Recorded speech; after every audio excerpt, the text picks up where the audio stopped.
തൃശൂരിൽ പോലീസ് സ്റ്റേഷനിലേക്ക് ഗുണ്ടയുടെ ഭീഷണി സന്ദേശം. തന്റെ അനുയായികളായ കുട്ടികളെ വിട്ടയച്ചില്ലെങ്കിൽ ഈസ്റ്റ് സ്റ്റേഷന് ബോംബ് വയ്ക്കുമെന്നാണ് തീക്കാറ്റ് സാജന്റെ ഭീഷണി.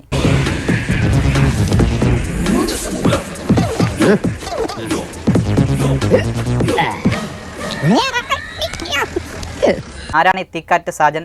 എന്താണ് കേസ്? തീക്കാറ്റ് സാജൻ എന്നയാൾ തീക്കാറ്റ് സാജൻ എന്നാണ് ഇയാൾ അറിയപ്പെടുന്നത്. തന്റെ കുറെ അനുയായികളെ കൂട്ടി തൃശൂർ തെക്കേ ഗോപുരനടയിൽ ഒരു ബർത്ത്ഡേ പാർട്ടി സംഘടിപ്പിക്കാനായി പരസ്യമായി എത്തിയത്.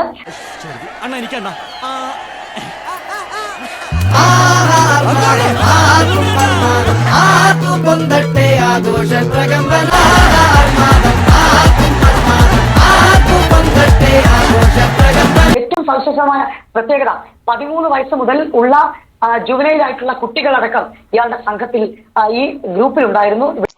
ഇച്ചിമുള്ളി അധോലോകം ഞാൻ ഒന്നും പറയുന്നില്ല.